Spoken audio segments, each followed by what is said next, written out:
મિત્રો, યહૂદી પ્રજાએ ઈશ્વરના વચનોનો અનાદર કર્યો અને વિદેશી બંદીવાસમાં જવું પડ્યું. આજે આપણે પવિત્ર ગ્રંથ બાઇબલના વચનોનો અનાદર કરીને શૈતાનની ગુલામીમાં જવાનું પસંદ કરીએ તો આપણો ન્યાય કરવામાં આવશે. એ બાબત યાદ રાખશો.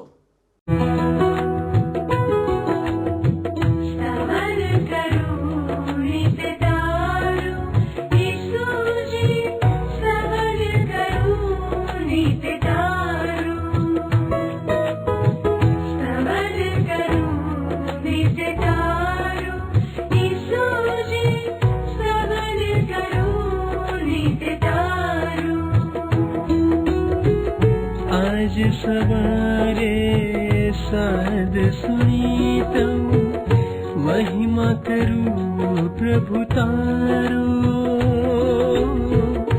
महिमा करूं प्रभु तारो, स्तवन करूं नित्य तारो.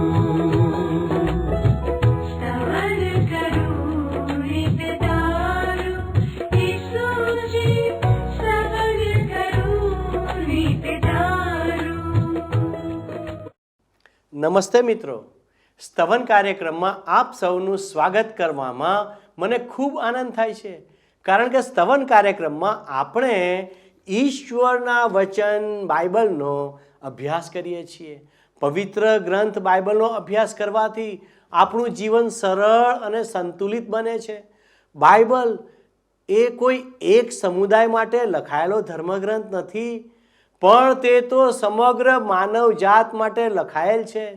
તેથી બાઇબલના વચનો વિશ્વના મોટા ભાગના લોકોને ઈશ્વરના જ્ઞાનથી પ્રભાવિત કર્યા છે.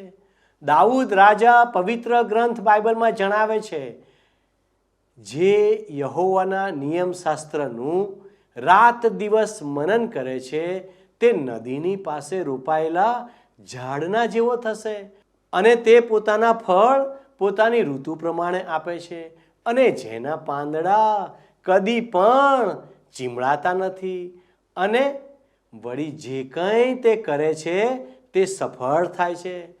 તેથી વાલા દર્શક મિત્રો, આ કાર્યક્રમ દ્વારા આપણે બાઇબલના દરેક પુસ્તકનો ક્રમશઃ અભ્યાસ કરીએ છીએ, જેથી કરીને આપણે સફળતા માટે માર્ગદર્શન મેળવી શકીએ. તો ચાલો આપણે બીજા રાજાઓના પુસ્તકના 16મા અધ્યાયમાં યહૂદિયાના આત્મિક પતન વિશે શીખીશું, અને 17મા અધ્યાયમાં ઉત્તર ઇઝરાયલના દુઃખદ ઇતિહાસનું સમાપન કરવામાં આવે છે તે વિશે શીખીશું. ઈશ્વરે ગમે તેટલી વાર પ્રબોધકો, દુષ્કાળો કે પરદેશી આક્રમણકારોને મોકલ્યા હોય તો પણ ઇઝરાયેલના લોકોએ પશ્ચાતાપ કરવાની અને ઈશ્વરના વચનોને અનુસરવાની ના પાડી.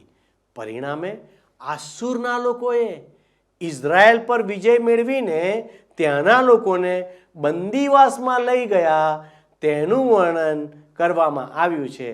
તો ચાલો દર્શકો, આજના અભ્યાસમાં આગળ વધીએ.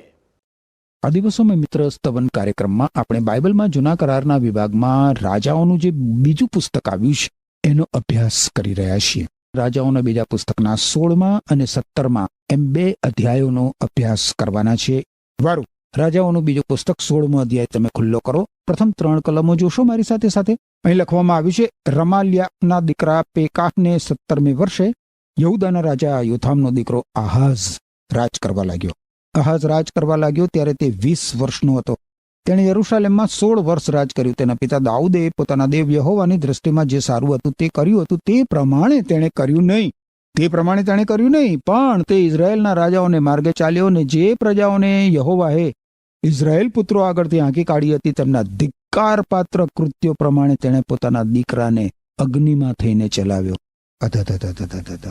પેકાહ રાજાની કતલ થઈ એ અગાઉ એણે 20 વર્ષ રાજ કર્યું.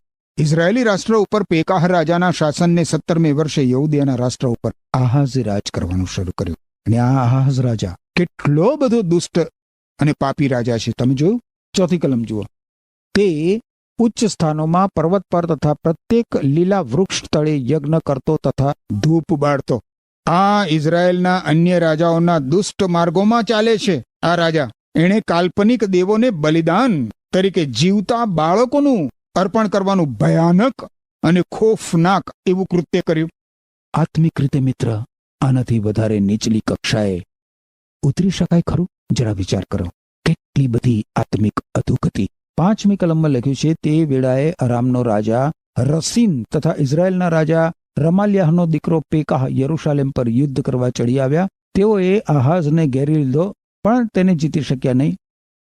યશાયાહના 7મા અધ્યાયમાં કરવામાં આવેલી ભવિષ્યવાણીમાં આનું સવિસ્તર વર્ણન કરવામાં આવ્યું છે મિત્ર, કારણ કે એમાં પ્રભુ ઈસુ ખ્રિસ્તના કુંવારીના ઉદરે જન્મની ભવિષ્યવાણી કરવામાં આવી છે. યશાયા પ્રબોધક ઈશ્વરની વાત નહીં સાંભળનાર આ આહાઝ રાજાને પ્રબોધ કરે છે મિત્ર, અને ઈશ્વર પર ભરોસો રાખવા એને આહવાન આપે છે. અને આ પછી આહાઝ રાજા મદદ માટે આશૂરને વિનંતી કરે છે. આનાથી આશૂરનો માર્ગ મોકળો થઈ જાય છે, જેથી તે આવીને ઉત્તરના રાજ્યને ગુલામીમાં ઢસડી જાય. 6ઠ્ઠી કલમ જુઓ. તે જ વેળાએ આરામના રાજા રસીને એલાથને પાછું અરામના કબજામાં લીધું ને એલામમાંથી યહૂદીઓને હાંકી કાઢ્યા. અરામીઓ એલાથમાં આવીને ત્યાં વસ્યા. તેઓ આજ સુધી ત્યાં છે. હવે આજ સુધી એટલે અલબત્ત આ વૃત્તાંત લખાયો એ સમય સુધી. બાઇબલમાં આ કલમમાં સૌ પ્રથમ વખત યહૂદી શબ્દનો ઉપયોગ થયો છે. એ તમે નોંધ્યું મિત્ર? યહૂદી લોકો આશૂરની સીમા સુધી વસ્યા હતા. યાકૂબના 12 કુળોના લોકો યહૂદીઓ તરીકે ઓળખાતા હતા. હવે 7મી અને 8મી કલમ જુઓ. આહાઝે આશૂરના રાજા તિગ્લાથ પિલેસેર પાસે સંદેશિયા મોકલીને કહાવ્યું કે હું તારો ચાકર તથા તારો દીકરો છું. અહીં આવીને મારી વિરુદ્ધ ઉઠેલા અરામના રાજાના હાથમાંથી તથા ઇઝરાયેલના રાજાના હાથમાંથી મને બચાવો. પછી આહાઝે યહોવાહના મંદિરમાં તથા રાજાના મહેલના ભંડારોમાં જે રૂપું તથા સોનું મળી આવ્યું તે લઈને આશૂરના રાજાને ભેટ દાખલ મોકલ્યું. આહાઝ રાજાએ આશૂરના રાજાને આ રીતે લાંચ આપી મિત્ર. પ્રથમ તેણે અરામ દેશના દમસ્ક પર ચઢાઈ કરીને જીતી લીધું હતું, અને એ રીતે એણે આહાઝની મદદ કરી. 10મી કલમમાં લખ્યું છે, આહાઝ રાજા આશૂરના રાજા તિગ્લાથ પિલેસેરને મળવા દમસ્ક ગયો. તેણે દમસ્કમાંની વેદી જોઈ, અને આહાઝ રાજાએ તે વેદીનો ઘાટ તથા તેનો નમૂનો તેની સઘળી કારીગરી પ્રમાણે ઉતારીને ઉરિયા યાજક પર મોકલ્યા. આહાઝ રાજા ઈશ્વરના મંદિરમાં આ વેદીના નમૂના પ્રમાણે વેદી બનાવવા માંગતો હતો. આ સમગ્ર સમય દરમિયાન મિત્ર યશાયા પ્રબોધક એને પ્રબોધ કરતો જ રહ્યો, અને એ જે કરતો હતો એ માટે એની વિરુદ્ધ યશાયા પ્રબોધક પ્રબોધ કરતો હતો. હવે 17મી કલમ જુઓ.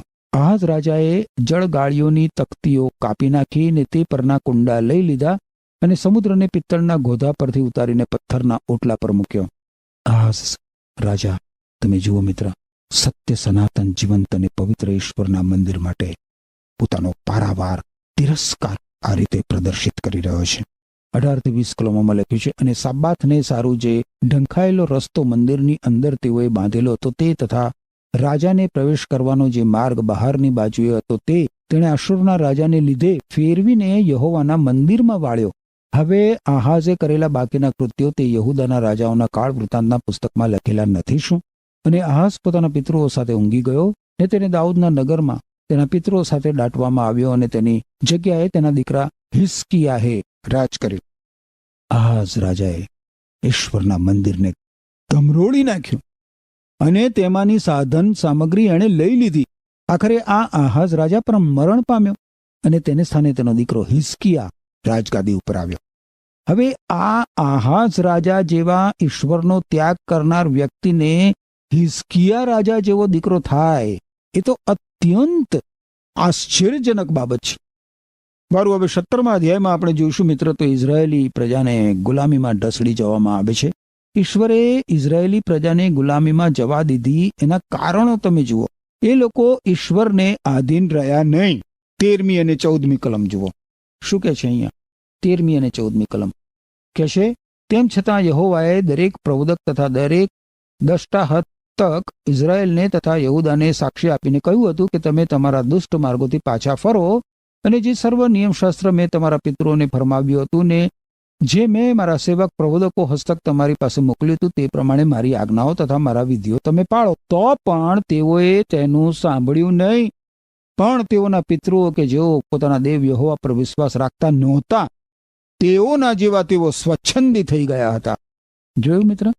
બીજું કારણ એ છે કે વિશ્વાસ કરવાને બદલે ઈશ્વર ઉપર એમણે વિશ્વાસ કરવાને બદલે શંકા રાખી. બાઇબલમાં તમે જુઓ, જૂના કરારના વિભાગમાં કાળ વૃત્તાંતનું બીજું પુસ્તક, જૂના કરારના વિભાગમાં એનો જે 36મો અધ્યાય છે મિત્ર, એની તમે 15 અને 16 કલમો જુઓ. શું લખ્યું છે? તેઓના પિતૃઓના દેવ યહોવાહે પોતાના ખેપિયાની મારફતે કાળજીથી તેઓને વખતસર ચેતવણી આપી, કેમ કે તેને પોતાના લોક ઉપર તથા પોતાના નિવાસ ઉપર દયા આવી. પણ તેઓએ દેવના ખેપિયાઓને મશ્કરીમાં ઉડાવ્યા, તેના વચનોનો અને પ્રબોધકોનો તિરસ્કાર કર્યો. તેથી યહોવાને પોતાના લોક ઉપર એટલો બધો ક્રોધ ચડ્યો કે કંઈ જ ઉપાય રહ્યો નહીં. અને એ પછી જે ત્રીજું કારણ છે મિત્ર, એ તમે જુઓ તો એમણે સાચા ઈશ્વરનો ત્યાગ કર્યો. 15મી કલમમાં જુઓ શું લખ્યું છે? યહોવાના વિધિઓનો તથા તેમના પિતૃઓની સાથે તેણે કરેલા કરારનો તથા તેણે તેમને આપેલા સાક્ષ્યોનો તેઓએ ત્યાગ કર્યો હતો, અને વ્યર્થતાની પાછળ ચાલીને તેઓ નકામા થઈ ગયા હતા. અને તેમની આસપાસ રહેનારી પ્રજા, જેમના વિશે યહોવાએ તેમને કહ્યું હતું કે તમારે તેમની પેઠે કરવું નહીં, તેમનું અનુકરણ તેઓએ કર્યું, ઈશ્વરનો ત્યાગ કર્યો. હવે આમાં આ લોકોએ 490 વર્ષો સુધી મિત્ર સાબાથ વર્ષનું પાલન કર્યું નહીં. કાળ વૃત્તાંતના બીજા પુસ્તકના 36મા અધ્યાયની 21મી કલમમાં લખ્યું છે, યિર્મયાના મુખથી બોલાયેલું યહોવાનું વચન પૂરું થવા સારું દેશે પોતાના સાબાથો ભોગવ્યા ત્યાં સુધી, કારણ કે 70 વર્ષ સુધી દેશ ઉજ્જડ રહ્યો, એટલો વિશ્રામ દેશે પાડ્યો. હવે આ રાષ્ટ્રનું વૃત્તાંત મિત્ર પ્રત્યેક વ્યક્તિના વૃત્તાંત સમાન છે. રાજાઓના બીજા પુસ્તકના 17મા અધ્યાયમાં ઇઝરાયેલને લાગે વળગે છે ત્યાં સુધી આપણે હવે એના અંત ભાગમાં આવીએ છીએ મિત્ર. ઉત્તરના ઇઝરાયેલના રાષ્ટ્રના યાકૂબના 10 કુળોને આશુરની ગુલામીમાં લઈ જવામાં આવે છે.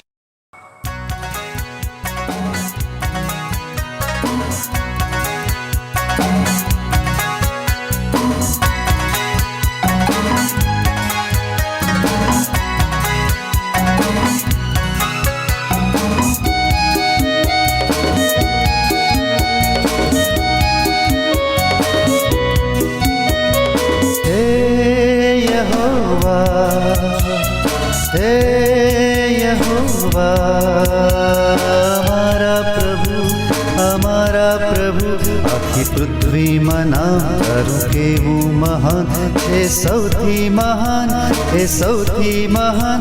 નવો મંડળની ઉપર કરાવ્યો છે તે તારો મહિમા પરંપાર. નવો મંડળની ઉપર કરાવ્યો છે તે તારો મહિમા પરંપાર. હે યહોવા, હે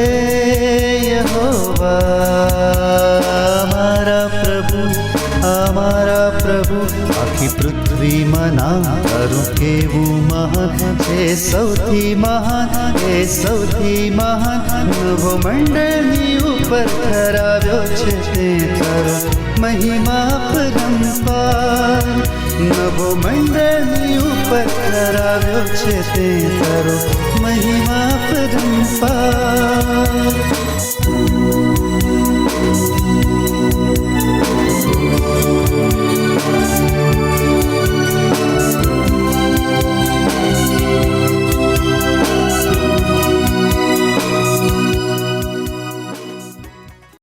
સત્તરમા અધ્યાયની પહેલી 2 કલમોમાં લખ્યું છે, યહુદાના રાજા આહાઝને 12મે વર્ષે એલાનો દીકરો હોશિયા સમરૂનમાં ઇઝરાયેલ પર રાજ કરવા લાગ્યો. તેણે 9 વર્ષ રાજ કર્યું. તેણે યહોવાની દ્રષ્ટિમાં જે ભૂંડું હતું તે કર્યું, તો પણ તેની પહેલા થઈ ગયેલા ઇઝરાયેલના રાજાઓના જેવું નહીં. હોશિયા રાજા આહાબ રાજા જેટલો દુષ્ટ નહોતો, આહાઝિયા રાજા જેટલો પણ નહીં, પરંતુ એ દુષ્ટ તો પૂરતો જ હતો.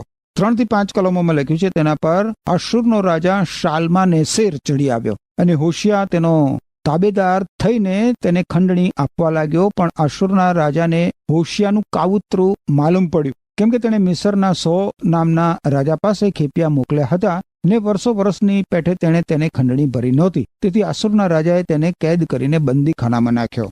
5મી કલમ. પછી આશુરનો રાજા આખા દેશ પર ચડી આવ્યો, ને સમરૂન સુધી આવીને 3 વર્ષ સુધી તેને ઘેરો ગાલ્યો. આશુરના રાજા શાલ્માનેસેરે ઉત્તરનું ઇઝરાયેલી રાજ્ય જીતી લીધું. અને તેની પાસેથી ખંડણી વસૂલ કરી. હવે એને જ્યારે ખબર પડી કે હોશિયાર રાજાએ તેની વિરુદ્ધ કાવતરું કર્યું હતું અને તેને ખંડણી ચૂકવતો નહોતો, ત્યારે તેણે સમરૂન સર કરી લીધું. આહાબ રાજાના પિતા ઉમરીએ સમરૂન નગર બાંધ્યું હતું મિત્ર, અને આહાબ રાજાએ ત્યાં રાજમહેલ બાંધ્યો હતો. હવે 6ઠ્ઠી કલમ જુઓ તો લખ્યું છે, હોશિયાને 9મે વર્ષે આશુરના રાજાએ સમરૂન લીધું ને ઇઝરાયેલને આશુરમાં પકડી લઈ જઈને તેમને હલાહમાં, ગેઝાન નદી પર આવેલા હાખોરમાં તથા માદીઓના નગરોમાં રાખ્યા. આખરે આશુર ઇઝરાયેલી પ્રજાને પોતાની ગુલામીમાં લઈ ગયું. 7મી અને 8મી કલમમાં લખ્યું છે, અને એમ થયું એનું કારણ એ કે ઇઝરાયેલ પુત્રોએ મિસરના રાજા ફારૂનના હાથ તળેથી મિસર દેશમાંથી પોતાને કાઢી લાવનાર પોતાના દેવ યહોવા વિરુદ્ધ પાપ કર્યું હતું ને અન્ય દેવોની ઉપાસના કરી હતી. અને જે પ્રજાઓને યહોવાએ તેમની આગળથી હાંકી કાઢી હતી તેઓના વિધિઓ પ્રમાણે તથા પોતાના રાજાઓએ કરેલા વિધિઓ પ્રમાણે તેઓ ચાલ્યા. ઈશ્વર આ લોકોની સાથે બહુ જ ધીરજવાન રહ્યા મિત્ર, બહુ જ ધીરજવાન રહ્યા. 200 વર્ષ સુધી ઈશ્વરે આ લોકોને તેમની તરફ વળવા માટે બધી જ તકો અને સમય આપે જ રાખ્યા. પરંતુ આ લોકો ઈશ્વરની ગમ વળ્યા નહીં. ઈશ્વરનું વચન સ્પષ્ટ શબ્દોમાં કહે છે મિત્ર કે તેઓ પૂજા ભક્તિ કરતા હતા, તેથી ઈશ્વરે તેમને ગુલામીમાં મોકલ્યા. 9મી અને 10મી કલમમાં લખ્યું છે કે જે સારા નહીં એવા કામ ઇઝરાયેલ પુત્રોએ ગુપ્ત રીતે પોતાના દેવ યહોવા વિરુદ્ધ કર્યા હતા, અને પોતાના સર્વ નગરોમાં ચોકીદારોના કિલ્લાથી તે કોટવાળા નગર સુધી તેઓએ પોતાને સારું ઉચ્ચ સ્થાનો બાંધ્યા હતા. તેઓએ પોતાને સારું દરેક ઊંચા પર્વત ઉપર તથા દરેક લીલા ઝાડ નીચે સ્તંભો તથા અશરીફ ઊભા કર્યા હતા. પર્વતો ઉપર અને લીલા વૃક્ષો નીચે ઇઝરાયેલી પ્રજા તમે જુઓ મિત્ર સદંતર રીતે અનૈતિકતામાં સરી પડી હતી. 11મી અને 12મી કલમમાં લખ્યું છે, અને યહોવાએ જે પ્રજાઓને તેમની આગળથી હાંકી કાઢી હતી તેઓની પેઠે ત્યાં તેઓ સર્વ ઉચ્ચ સ્થાનોમાં ધૂપ બાળતા હતા ને દુષ્ટ કૃત્યો કરીને યહોવાને રોષ ચડાવતા હતા. યહોવાએ મના કર્યા છતાં તેઓ પૂજા કરતા હતા. ઈશ્વરે અન્ય પ્રજાઓને તેમની અનૈતિકતા અને પૂજાને કારણે દેશ બહાર હાંકી કાઢી હતી. હવે શું ઈશ્વર પોતાની જ પ્રજાને દેશમાં રહેવા દે મિત્ર, અને એની એ જ બાબતો કરવા દે? ઈશ્વર એવું કદાપી કરી ના શકે. ઈશ્વરે આશુરને ચઢાઈ કરીને ઇઝરાયેલી પ્રજાને ગુલામીમાં લઈ જવાની પરવાનગી આપી. 13મી કલમ કહે છે, તેમ છતાં યહોવાએ દરેક પ્રબોધક તથા દરેક દષ્ટા હસ્તક ઇઝરાયેલને તથા યહુદાને સાક્ષી આપીને કહ્યું હતું કે તમે તમારા દુષ્ટ માર્ગોથી પાછા ફરો, અને જે સર્વ નિયમશાસ્ત્ર મેં તમારા પિતૃઓને ફરમાવ્યું હતું ને જે મેં મારા સેવક પ્રબોધકો હસ્તક તમારી પાસે મોકલ્યું હતું તે પ્રમાણે મારી આજ્ઞાઓ તથા મારા વિધિઓ પાળો. જોયું મિત્ર, ઈશ્વરના વચનો કેટલું સ્પષ્ટ કરે છે કે ઈશ્વરે અન્ય પ્રજાઓને તેમની અનૈતિકતા કારણે દેશ બહાર હાંકી કાઢી હતી. ઈશ્વરે અહીંયા એલિયા, મિખાયા, એલિશા, યોના, આમોસ અને હોશિયા જેવા પ્રબોધકોને ઉત્તરના ઇઝરાયેલના રાજ્યોમાં મોકલ્યા હતા એનો ઉલ્લેખ કરવામાં આવ્યો છે. દક્ષિણના રાજ્યમાં યહૂદિયામાં ઈશ્વરે સિમાયા, યોએલ, યશાયા, મિખાયા પ્રબોધકો મોકલ્યા હતા એનો ઉલ્લેખ કરવામાં આવ્યો છે. અને પાછળથી ઈશ્વર નાહુમ, હબાકુક, સફાન્યા અને યિર્મયા જેવા પ્રબોધકો મોકલવાના હતા. પ્રત્યેક પ્રબોધકે મિત્ર, દરેક પ્રબોધકે બંને રાષ્ટ્રોના લોકોને ચેતવણી આપી હતી કે જો એ લોકો ઈશ્વરગમ વળે નહીં અને પોતાના દુષ્ટ માર્ગોનો ત્યાગ કરે નહીં તો શું બનશે. 14મી કલમમાં લખ્યું છે, તો પણ તેઓએ તેનું સાંભળ્યું નહીં, પણ તેઓના પિતૃઓ કે જેઓ પોતાના દેવ યહોવા પર વિશ્વાસ રાખતા નહોતા તેઓના જેવા તેઓ સ્વચ્છંદી થઈ ગયા હતા. મૂળ પાપ શું હતું મિત્ર? ઈશ્વર પરના અવિશ્વાસનું પાપ લોકો કરતા હતા. મનુષ્ય જાતનું સૌથી મોટું પાપ ઈશ્વર ઉપર વિશ્વાસ કરવો નહીં એ છે મિત્ર. માનવી જો ઈશ્વર ઉપર વિશ્વાસ જ કરે નહીં તો ઈશ્વરે જેમ પોતાની પ્રજાનો ન્યાય કર્યો એ જ પ્રમાણે ઈશ્વર માનવીનો ન્યાય કરે જ ને. 15મી કલમ શું કહે છે? યહોવાના વિધિઓનો તથા તેમના પિતૃઓની સાથે તેણે કરેલા કરારનો તથા તેણે તેમને આપેલા સાક્ષ્યોનો તેઓએ ત્યાગ કર્યો હતો, અને વ્યર્થતાની પાછળ ચાલીને તેઓ નકામા થઈ ગયા હતા. અને તેમની આસપાસ રહેનારી પ્રજા જેમના વિશે યહોવાએ તેમને કહ્યું હતું કે તમારે તેમની પેઠે કરવું નહીં, તેમનું અનુકરણ તેઓએ કર્યું. ઉત્તરનું ઇઝરાયેલી રાષ્ટ્ર ગુલામીમાં લઈ જવાયું. તો હવે દક્ષિણના યહૂદિયાના રાજ્યનું શું? 19મી કલમ જુઓ. 19મી કલમ. યહૂદાએ પણ પોતાના દેવ યહોવાની આજ્ઞાઓ પાળી નહીં, પણ ઇઝરાયેલના કરેલા વિધિઓ પ્રમાણે તેઓ ચાલ્યા. લખ્યું છે ને, ઇઝરાયેલના અનુભવ ઉપરથી યહૂદિયા કોઈ જ પદાર્થ પાઠ લેવાનું મન કરતું નથી. કોઈ જ પદાર્થ પાઠ એ લેવાની તૈયારી દર્શાવતું નથી. 20 અને 21 કલમ શું કહે છે? યહોવાએ ઇઝરાયેલના સર્વ સંતાનોનો ત્યાગ કર્યો અને તેમના પર વિપત્તિ આણી ને તેમને લૂંટારાઓના હાથમાં સોંપીને તેઓને પોતાની નજર આગળથી દૂર કર્યા. તેણે ઇઝરાયેલને દાઉદના કુટુંબમાંથી વિભાજિત કરીને જુદા પાડ્યા અને તેઓએ નબાટના દીકરા યરોબામને રાજા ઠરાવ્યો. યરોબામે ઇઝરાયેલ પાસે યહોવાનો ત્યાગ કરાવીને મોટું પાપ કરાવ્યું.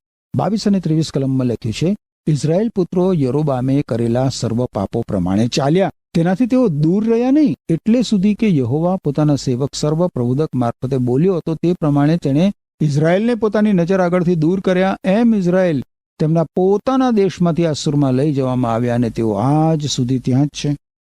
આજ સુધી એટલે રાજાઓનું બીજું પુસ્તક લખાયું ત્યાં સુધી. હવે મિત્ર આપણે જોઈશું તો ઇઝરાયેલી રાષ્ટ્રમાં પરદેશીઓ આવીને વસી ગયા છે. જ્યારે આસુરના રાજાએ ઇઝરાયેલના ઉત્તરના રાજ્યને ગુલામીમાં એ લઈ ગયો ત્યારે ઇઝરાયેલમાં વસવા માટે એ બીજા લોકોને લઈ આવ્યો બહારથી. ઉત્તરના રાજ્યના વિસ્તારને સમરૂન તરીકે ઓળખવામાં આવતો હતો. હવે નવા કરારમાં સમરૂનીઓ તરીકે જે લોકો ઓળખાતા હતા ને એ લોકો આશુરના રાજાએ સમરૂનમાં લાવીને વસાવેલા લોકો હતા. આ એમનો આરંભ છે. હવે 26 થી 29 કલમો જુઓ. માટે તેઓએ આશુરના રાજાને એમ કહાવ્યું કે જે પ્રજાઓને લઈ જઈને તે સમરૂનમાં નગરોમાં વસાવી છે તેઓ તે દેશના દેવની રીત જાણતી નથી, માટે તેણે તેઓ મધ્ય સિંહો મોકલ્યા અને જુઓ તેઓ તેમને મારી નાખે છે કેમ કે તેઓ તે દેશના દેવની રીત જાણતી નથી. ત્યારે આશુરના રાજાએ આજ્ઞા કરી કે જે યાજકોને તમે ત્યાંથી લાવ્યા હતા તેઓમાંથી એકને ત્યાં લઈ જાઓ. તેઓ જઈને ત્યાં વસે ને તે તેમને તે દેશના દેવની રીત શીખવે. તેથી જે યાજકોને તેઓ સમરૂનમાંથી લઈ ગયા હતા તેઓમાંથી એક આવીને બેથેલમાં રહ્યો ને તેઓએ કેવી રીતે યહોવાની બીક રાખવી જોઈએ એ તે તેમને શીખવવા લાગ્યો. તો પણ સર્વ પ્રજાઓએ પોતપોતાના દેવો બનાવીને જે નગરોમાં તેઓ રહેતા હતા તેઓની અંદર સમરૂનીઓએ બનાવેલા ઉચ્ચ સ્થાનોમાં મંદિરમાં તેમની પ્રતિષ્ઠા કરી. જોયું મિત્ર, આ કલમો આપણને ઉત્તરમાં આવેલા ઇઝરાયેલના રાષ્ટ્રનો અંત બતાવે છે. સમજી લો તમે, ઇઝરાયેલી રાષ્ટ્રમાં હવે મિશ્ર જાતિઓ વસે છે અને પુષ્કળ પ્રમાણમાં આંતરલગ્નો થાય છે. હવે યાકૂબના 10 કુળો ફરી ક્યારેય ઉત્તરનું રાજ્ય બનાવશે નહીં. એ લોકો તો હવે વિખરાઈ ગયા છે, પણ યાદ રાખો એ ખોવાઈ ગયા નથી.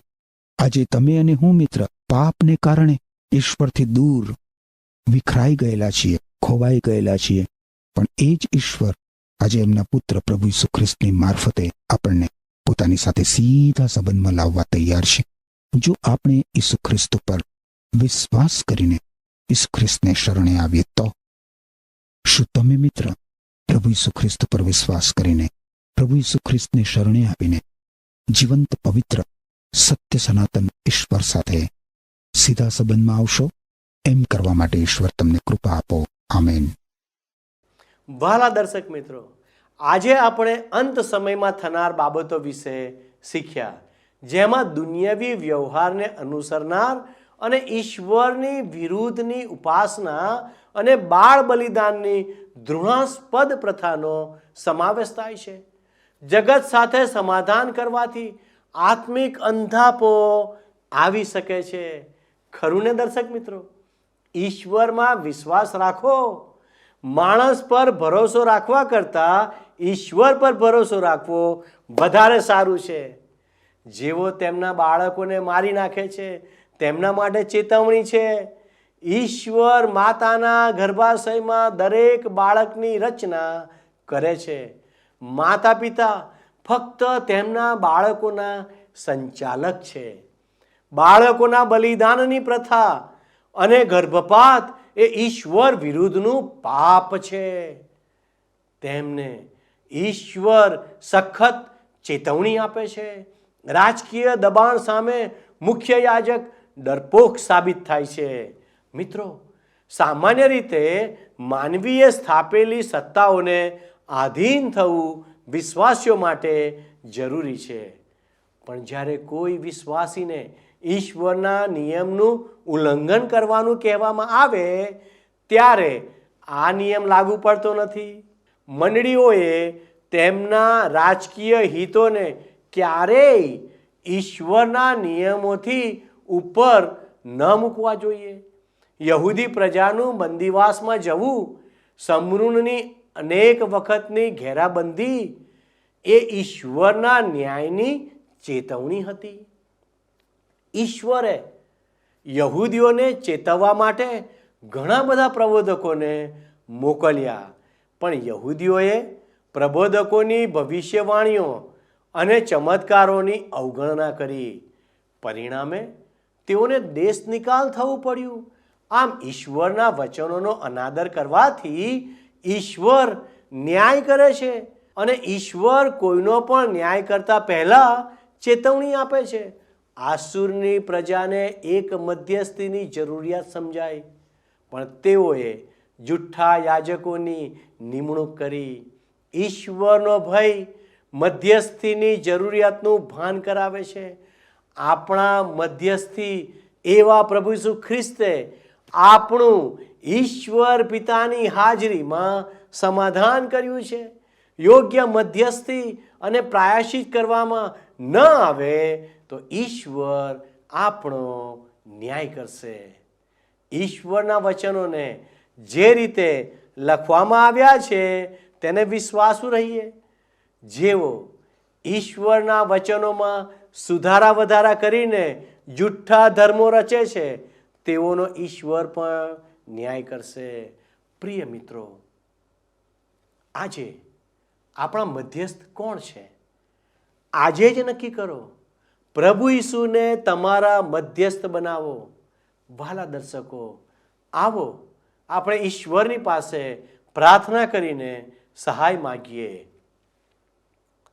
વહાલા ઈશ્વર પિતા, તમારા વચનોને બરાબર રીતે સમજવા માટે અમને મદદ કરો.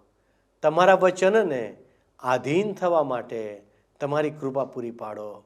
અને દેવ, તમે અમારા આંતરિક ચરિત્રને વિકસાવો અને તમારી બીકમાં જીવન જીવવાને માટે અમને મદદ કરો. અમારી આ પ્રાર્થના ઈસુના નામમાં માગીએ છીએ. આમેન. વહાલા દર્શક મિત્રો, આજનું પ્રસારણ આપે જોયું છે, નિહાળ્યું છે, તો મારી આપને વિનંતી છે, આપ અચૂક ચોક્કસ અમારો સંપર્ક કરો. અમારા પ્રતિનિધિ આપના ફોનની રાહ જોઈ રહ્યા છે. અમારો ફોન નંબર છે 9429375610 9429375610. આ નંબર પર આપ અમને અચૂક ફોન કરશો. ઈશ્વર આપની સાથે રહો. આમેન.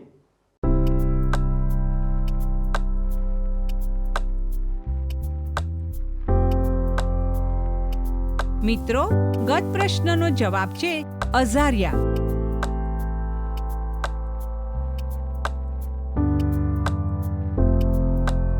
આજનો પ્રશ્ન છે, સમરૂન નગર કોણે બાંધ્યું હતું?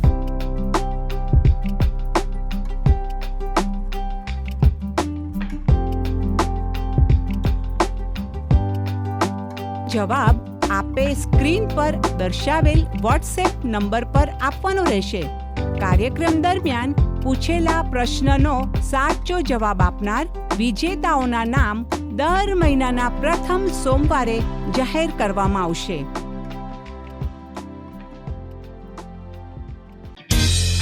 શું તમને આ કાર્યક્રમ ગમ્યો? અત્યારે જ અમને મિસ કોલ કરો.